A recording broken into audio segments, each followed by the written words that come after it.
Weather really looking great, Angela. We're not dealing with heat and humidity. No, you could feel it today. Yeah. The weather pattern made a big change. It was a great night for practice out at Colts Camp. The night practice temperatures in the 60s and 70s right now.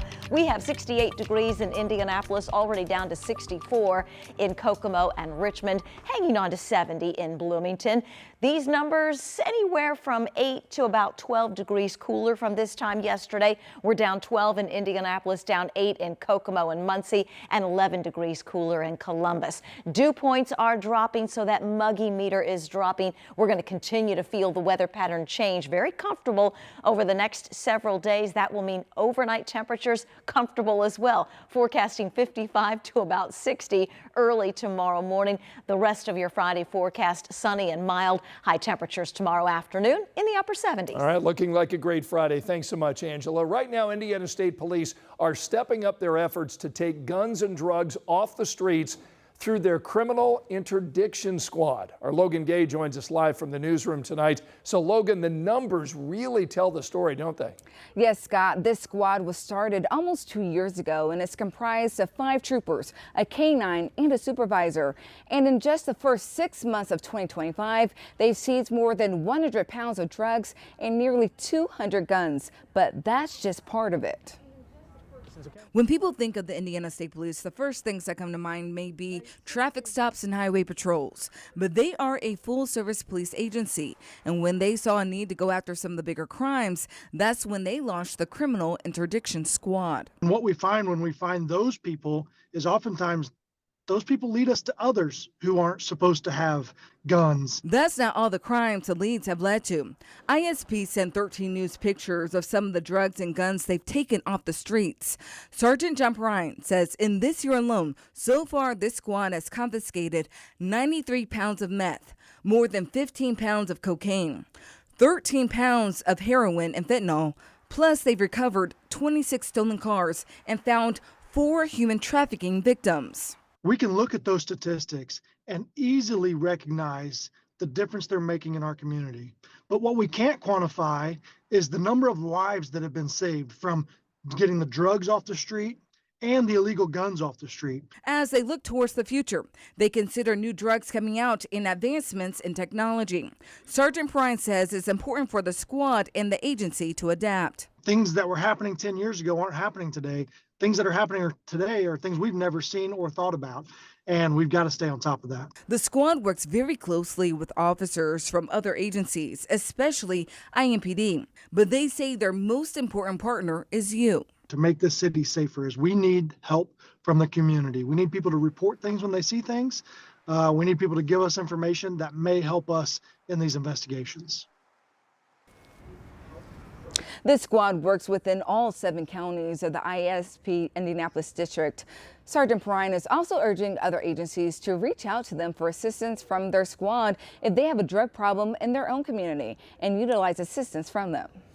All right, Logan Gay in our newsroom, thanks so much. Tonight at 11, police here in Indianapolis are crediting quick thinking and a tourniquet for helping save the life of the IMPD officer who was shot this week in the line of duty. That wounded officer had a trauma kit in his pocket. This is the kind of equipment the Central Indiana Police Foundation wants to put in every police cruiser. Each of these trauma kits is packed with tools to stop bleeding and save lives. So think about things like gloves, bandages, and that tourniquet. Demand is growing. We've got a waiting list for about 180 kits. And so the funds that will come in, we'll order the materials to put those kits together. And then we'll bring in volunteers to help us put those kits together and distribute those. Each of those trauma kits costs about $125. They are fully funded by the community, so no tax dollars. If you'd like to make a donation or help put these kits together, we've linked that info for you right now. It's on WTHR.com. Tonight, police honored fallen officer Noah Chanovez 3 years after his line of duty death.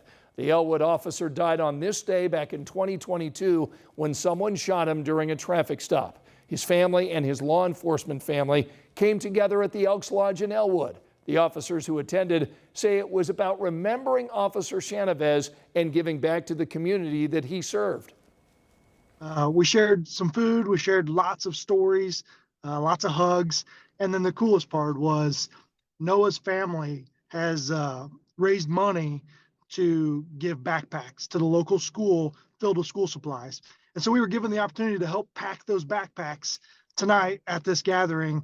As these kiddos get back for their first day of school, now they can have those backpacks courtesy of the Shanavez family.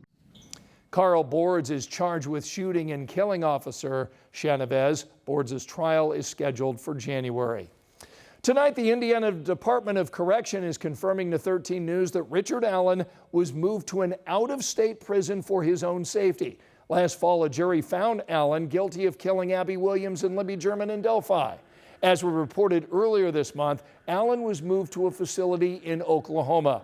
And now the IDOC is telling 13 Investigates that was simply a precaution, not because of any specific incident or threat. Richard Allen tonight is appealing his conviction in that case. A Texas man is sentenced to 245 years in federal prison after an Indiana teen helped break a nationwide sextortion plot. Jules Armstead was convicted of production of child pornography, attempted production of child porn, and cyberstalking. A 13-year-old girl from Frankfurt was the first victim to come forward, triggering the investigation. Here's a look at the other stories making headlines right now. We're getting new insight tonight into the investigation of a retired IMPD officer now charged with child molestation. According to the court documents, 2 alleged victims say 54-year-old David McDaniel abused them on several occasions, starting when they were just 8 and 9 years old. State police say it happened while McDaniel was employed by IMPD. Tonight, McDaniel is in the Hancock County Jail. A military judge just set a January 2026 date for the court-martial of a soldier accused of killing a soldier from Indiana. Specialist Wooster Rancy pleaded not guilty today to counts of murder and obstruction. Investigators say Rancy planned the shooting of Sergeant Sarah Roque.